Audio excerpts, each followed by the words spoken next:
Join eMarketer on November 3rd for our next virtual event, Attention, Trends and Predictions for 2024. Our leading analysts and executives from brands like Pepsi, Colgate-Palmolive, and Kendra Scott will explore trends like generative AI, retail media, and more to help professionals to plan for the year ahead. Visit insiderintelligence.com/events/summit to register today. Hello, listeners. Today is Wednesday, November 1st. Welcome to Behind the Numbers, Reimagining Retail, an eMarketer podcast. This is the show where we talk about how retail collides with every part of our lives. I'm your host, Sara Lebow. Today's episode topic is how search is changing how we shop.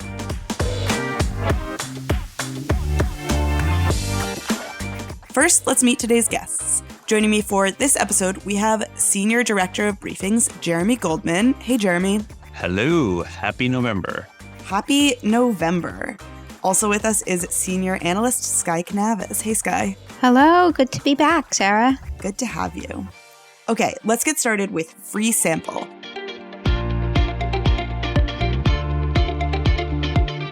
Our Did You Know segment, where I share a fun fact, tidbit, or question. In the spirit of search, I have a Google-related trivia question for you today. Simple question, what was Google originally called? If you don't know it immediately, you probably don't know it. I'm going to guess Google, because that's where its name came from, but... Like a Googleplex. You are not correct. The answer is Backrub. What? Google was originally called Backrub when Larry Page and Sergey Brin first built the search engine that would become Google in 1995. They called it Backrub before renaming it to Google. A 2015 Insider article said they called it this because the program analyzed the web's backlinks to understand how important a website was and what other sites it related to. So yeah, Google was called Backrub. That sounds so wrong. I am glad they changed it because I don't think that it would work to say, go Backrub it. Branding is important. Wow. Okay, now it's time for our next segment. Retell me this, retell me that, where we discuss an interesting retail topic. Today's topic is how search is changing how we shop. I don't have to tell you that generative AI is changing search with the potential to make searches more chat-based and results more personalized, and retailers are trying to stay ahead of the curve on search. In September, Walmart rolled out sponsored videos for search to its advertisers. Instacart launched a suite of AI-powered updates, and Amazon added new features, including the ability to add text to visual search, a Find on Amazon feature that takes them directly to the Amazon app, and the addition of sales trends data to search results. Amazon also announced a new AI chatbot feature earlier this month. With all of those retailer updates in mind, where is search headed? Sky, why don't you start off? So it's evolving very quickly at the cutting edge tech side, but at the same time, it's always interesting to see how little search has changed for the most part in terms of how consumers experience search from where it was 20 years ago. For the most part, we type words into a search box and hope that we get results that match. Also based on keywords, and if it doesn't work, we try with different words or variations of words, and it's still very, from a user perspective, kind of a time-intensive, time-consuming, and not always very efficient process. I think online shoppers frequently cite difficulty finding things, finding the products that they're looking for as a top challenge of shopping online, and maybe one of the reasons why people prefer to shop in stores. They can see what's in front of them and figure out what they want a little faster. And I think books are a great example. Like the experience of browsing for books in a store just has not been at all replicated by any kind of digital book shopping experience. Yeah, that's so interesting you say that. Just before this call, I was having trouble browsing for a sequel to a book because I knew the name of the first book, but not the name of the sequel. And I couldn't get the sequel to show up, which is probably more on me than on the search engine, but a great point on your part. Yeah, maybe one thing I'd just throw in there is that we forget about the fact that nobody wants to search. And maybe we've kind of convinced ourselves of that over time, that we want to actually search. we want everything that we're looking for to instantaneously appear in front of us. And that's obviously not possible. So the goal of search, if you think about it, is really to make that as frictionless as possible and to get us closer to the state where everything that we want, gets in front of us very quickly. That's why you see certain things like visual search catch on. That's why you see, on for instance, Google, perfect example, rather than have a consistent interface, depending on what you're searching for on Google Shopping, they have these chips that show up that allow you to navigate better. So basically, depending on what you're looking for, like if you're looking for a bedside table, there are going to be different chips that are basically attributes, for you to toggle on and off, and essentially search that's adaptive, right? As opposed to all things to all people. And I think the ultimate goal is to have as good of a CX as possible whenever you're providing somebody with a search interface, particularly when it comes to shopping, because dollars are at stake. Yeah, visual search, that's where you can take a picture of someone's cowboy boots or take a screenshot of them in a TikTok and ideally find them from a retailer, depending on how effective that visual search is. Yeah, I think that's interesting what you say, like no one wants to search. That doesn't mean no one wants to use a search engine. It means that no one wants to do the activity of searching themselves. Right. And as we move into more artificial intelligence assisted forms of search, we're definitely no longer limited to those keywords, and you get the multimodal search where you can combine images, conversation, video, and snippets of each to get a more fully layered picture of what you might be looking for, or, and hopefully the search tool, which is enhanced with artificial intelligence, can put more context around the inputs to figure out the intent behind the search. Yeah, some of that Ask Instacart functionality in particular is pretty cool. I mean, you can type in like meal plan for a family of 4 that's vegan on a given budget, and you can get not just a shopping list, but a shopping cart. I'm not sure how well it works. I haven't tried it. Have either of you? No, not yet. Yeah, I think it's this interesting kind of novelty thing where it works to some degree, but ultimately it almost becomes a little bit of a thing that helps you improve the time spent within a particular app. Like as of that, oh, that's interesting. I didn't realize I needed that ingredient. But ultimately, it can sometimes be distracting because often you do know exactly what you want. Well, that's interesting you bring up time spent because it moves us, I think, to the topic of ads.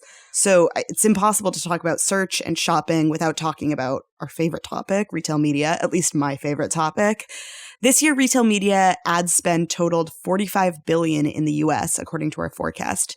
$30 billion of that $45 billion went to search advertising. Within retail media, both search and display spending are growing rapidly, but display is growing faster and making up an increasing share of retail media ad dollars spent.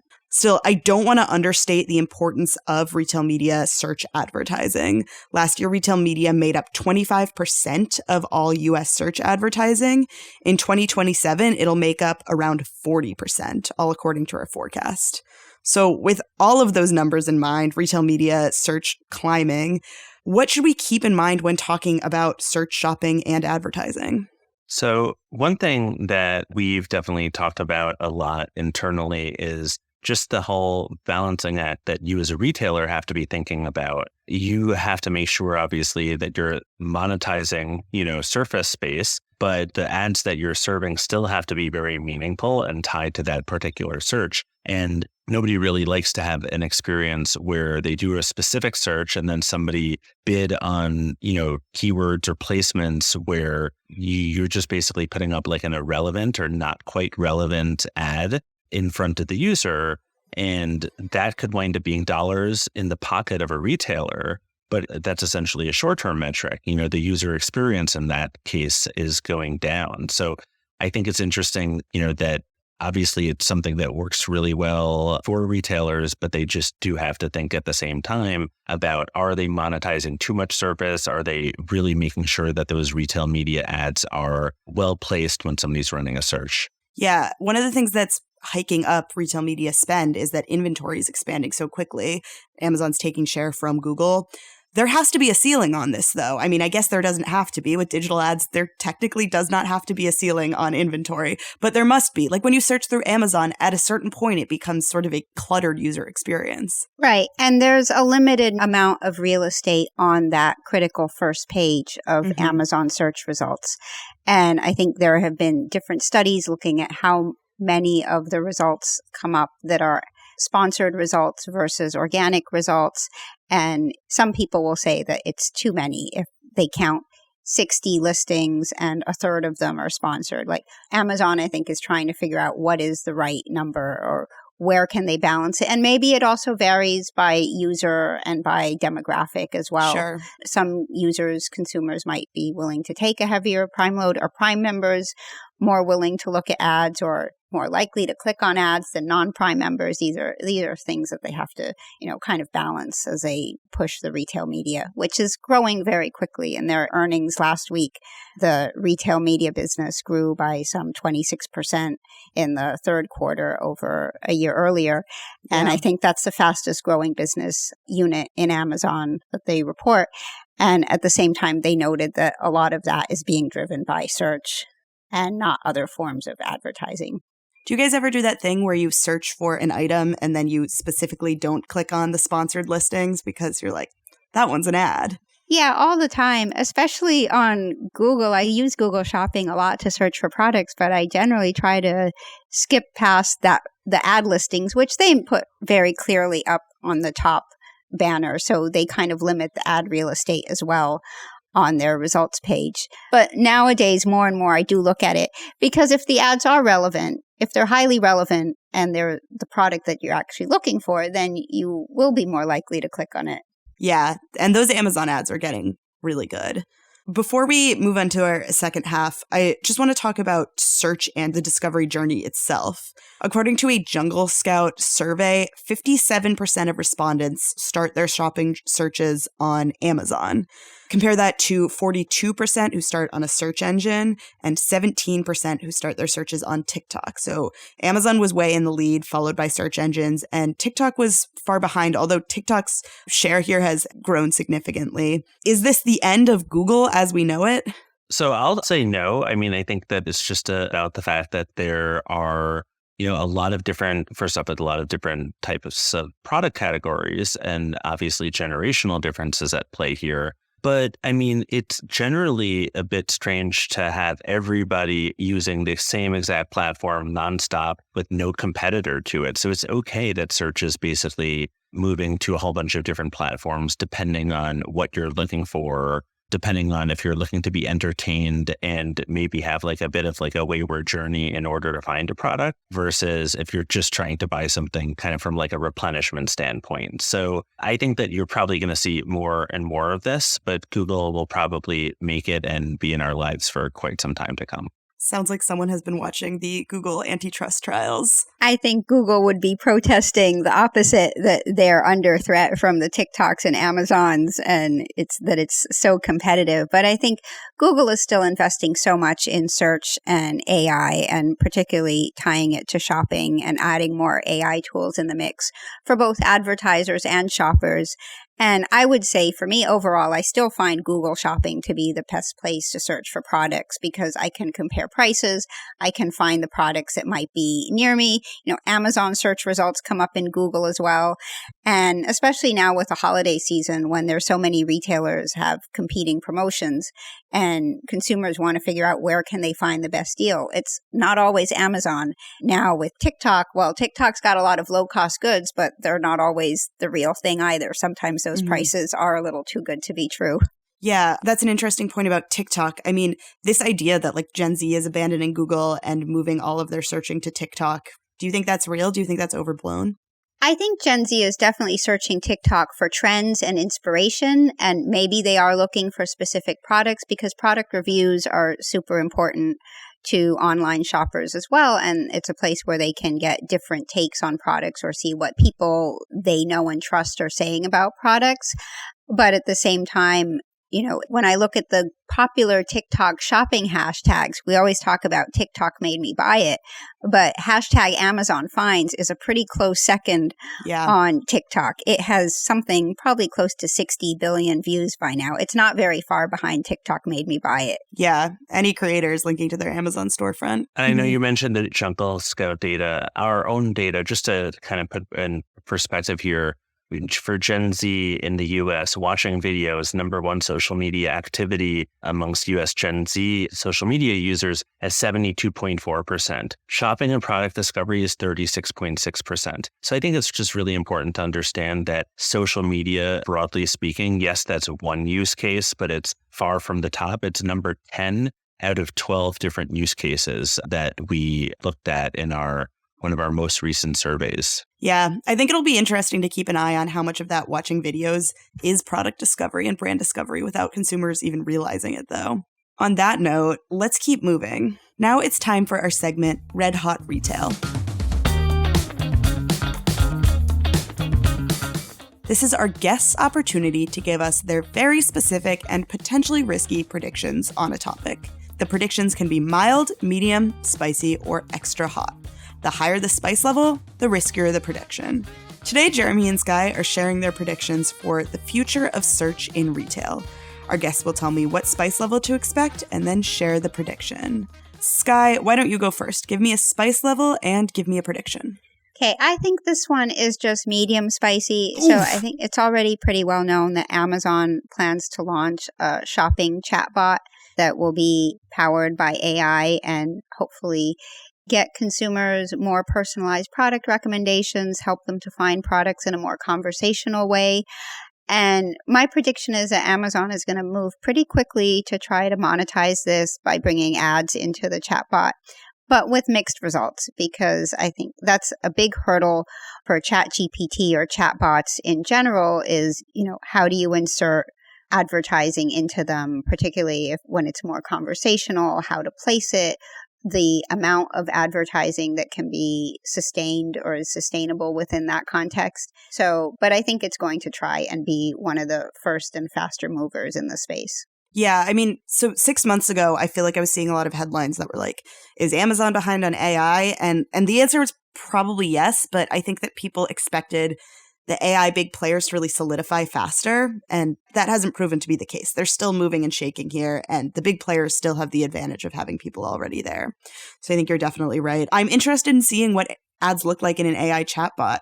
I think that they're going to sort of look like the AI influencer, right? Like, that's what an advertisement from a person is. It's a recommendation. So you're going to need that AI to somehow win over consumer trust. Yeah, and bear in mind, we've seen some of this, to some degree with some early tests in Snap's My AI chatbot, obviously in Bing, so I know you're talking specifically Amazon there, but I think that it's interesting. You're right. It has not really been set, and some of the big players are trying different things. But there's an open question about how does the user want to see it versus how does the platform want to do it? Yeah. Okay, Jeremy, why don't you give us our next spice level, next prediction? This is like not quite Tabasco level, but I think that Google, they have their search generative interface that has been rolling out to more and more users, which they mentioned and highlighted during their recent earnings report. And one thing is that I do believe that they are going to incorporate more Gen AI into its main Google shopping interface. I think that that's something that is definitely a 2024,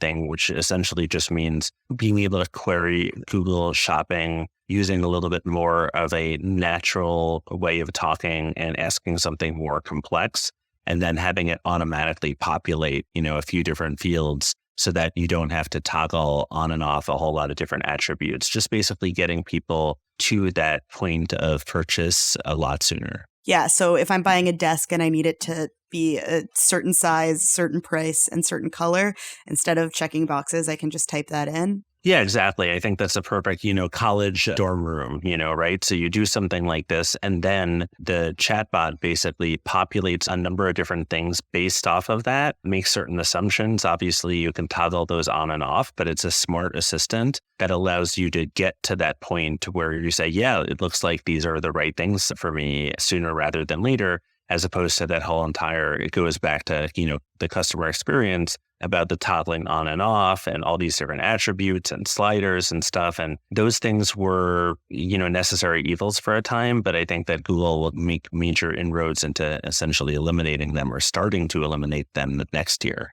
Google's Search Generative Experience, or SGE, will probably have those same issues of an Amazon chatbot, though. I think it already is with how will ads look? How open will people be to ads in there? So another thing to watch there. Sky, can you give us our next spice level and next prediction? I think this one is pretty spicy. I will put it in the hot category. And it kind of builds upon the future of search in the age of generative AI and chatbots. And a lot of that search is going to fall by the wayside as chatbots become more sophisticated and start to act on behalf of users and maybe take on tasks or complete searches and purchases on behalf of users. And I think this will first start out in the B2B space with purchasing, but eventually it will get to the mass consumer phase. And maybe advertising won't be as relevant there. It'll be more on marketers to figure out how to interact with the chatbots to, differentiate themselves from others beyond price. And this might be a kind of service, at least initially, that users will have to pay for because it will be a much more high-level type of personal assistant as opposed to a free product that would then have to be supported by ads. Do you think people will pay for these AI shopping assistants? I think of a lot of mundane tasks that I have to complete, including shopping. And I think an AI could eventually do my grocery shopping for me.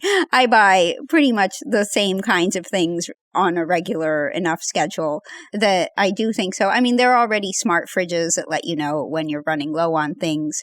And I do think it will start out, in the business to business context where things are already getting more automated. Yeah, that's interesting. I think there will be big challenges in terms of the trust and data sharing and privacy. Yeah. And those will be the big hurdles to overcome from a consumer perspective. And the trust, of course, will be built on the accuracy and the data protection. Yeah, and I would agree with you that I could see B2B trends moving to B2C trends. But at the same time, grocery specifically is one of the lower e-commerce penetrations. So if we're moving then from e-commerce to chat-based e-commerce, it's definitely going to be a jump. Yeah. Okay, Jeremy, give us our final spice level, final prediction. So I think that maybe this is more like Scotch bonnet level, if I want to be specific. Okay, and what is that for the folks that aren't daring pepper eaters? It's right below habanero, but above cayenne and Tabasco. Okay. So if that's helpful. This is a podcast for everyone, including people who are not enjoying spicy Sorry foods. for not being inclusive to the people who are less into the peppers. But yeah, I mean, I think that, retail media will actually move up funnel. And that just means when people are, searching on particular websites that are generally we think of as e-commerce, purely e-commerce websites, and Amazon obviously would be the number one example. Walmart is another one. You can imagine that you would start to see a lot more educational content, a lot more content that's not directly tied towards converting somebody right now. And I think the reason why this is something that I would expect to see, but it might take a little bit of time, is just because as retail media becomes more mature, then you have to find other ways of engaging, those advertisers. And you have to find advertisers who are looking to hit different parts of the funnel, not just directly, people who want to transact today, but people who also want to transact in the near future, just in the same way as TikTok is moving and other social platforms are trying to, get you to own that number one result on search because they realize that people will transact after they find a product. I think that the same thing will happen in reverse on retail media. And I think that can be a major, evolution of search. Yeah, the promise of retail media was that search ads are so close to the point of conversion that they really deliver. But I think you're right about things moving up the funnel. I wonder if there's a time further in the future that right now we delineate display ads and search ads, and I don't see us changing that anytime soon. But I wonder if there's a time where that distinction, especially in retail media, will become a little blurrier as you get sort of entertaining search ads. Makes a lot of sense. Yeah. Everything converges. Everything converges and then it diverges into a bunch of fragments and then it converges. Okay, that is all we have time for today. So thank you for joining me, Sky. Thanks, Sarah. Great to be back again. Great to have you, and great to have you, Jeremy. Thank you as always, Sarah. Please give us a rating and review wherever you listen to podcasts, and follow us on Instagram at behindthenumbers_podcast. Thank you to our listeners and to Victoria, who edits the podcast. We'll be back next Wednesday with another episode of Reimagining Retail, an eMarketer podcast. And tomorrow, join Marcus for another episode of the Behind the Numbers Daily.